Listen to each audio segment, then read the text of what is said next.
जय श्रीमनारायण। सब सखियों को राम राम।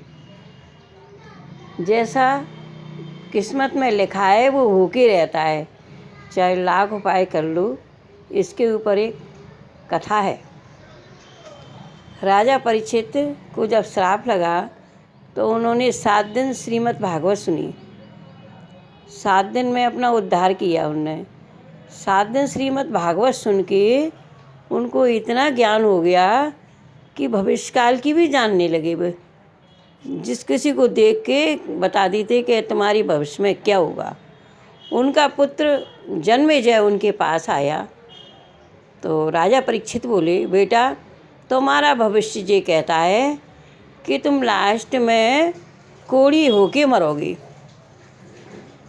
तो वो बोला, जन्मेजय बोले, नहीं पिताजी, इसका कुछ उपाय बताइए हमको। तो राजा परीक्षित बोले कि बेटा तुम 4 काम मत करना तो ऐसा नहीं होगा। कि बताओ पिताजी क्या नहीं करूं मैं। कि पहला काम तो ये है कि तुम काले घोड़े पे कभी मत बैठना। ठीक है पिताजी, नहीं बैठूंगा। दोबारा बोले, यदि तुम बैठ भी जाओ काले घोड़े पे तो तुम दक्षिण दिशा की ओर कभी मत जाना। ठीक है पिताजी गई। फिर बोले, अगर तुम इत्तेफाक से दक्षिण दिशा की ओर चले गए तो यदि कोई सुंदर औरत मिले उसको घर मत लाना। ठीक है पिताजी गई। फिर बोले, यदि मान लो औरत घर पे आ भी जाए तो तुम शादी मत करना उससे। ठीक है पिताजी। फिर लास्ट में बोले कि अगर तुम चलो उससे शादी भी कर लो तो कभी भी जवान लड़कों से यज्ञ मत कराना। जो ऋषियों के लड़के पढ़ लिख के जवान रहती हैं उनसे कभी यज्ञ मत कराना। ठीक है पिताजी। उनने ये 5 बातें लिखें, अपने जिस कमरे में सोते थे महल में उसमें सामने टांग लीं और नित्य प्रति उनको पढ़ते थे कि मैं ये 5 काम मुझे कभी नहीं करना, मैं कभी नहीं करूँगा। अब जन्मेजय राज कर रहे थे उस टाइम। राजा परीक्षित तो चले गए थे परम धाम। एक दिन क्या हुआ, काला घोड़ा बेचने को एक आया। बहुत बढ़िया घोड़ा था काला।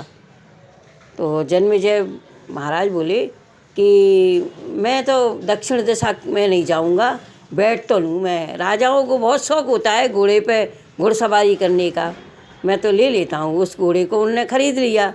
ख़रीद के एक दिन बोले कि मैं सवारी करके देखता हूँ, मैं उधर दक्षिण दिशा की ओर नहीं जाऊँगा। अब उनने सवारी करी तो ये भूल गए, दक्षिण दिशा की ओर चले गए। घोड़ा ले गया दक्षिण दिशा की ओर। दक्षिण दिशा की ओर ले गए। एक सुंदर औरत बैठी थी एक पेड़ के नीचे, वृक्ष के नीचे।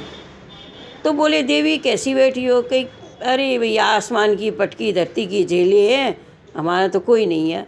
कहीं चलो हमारे महलों में।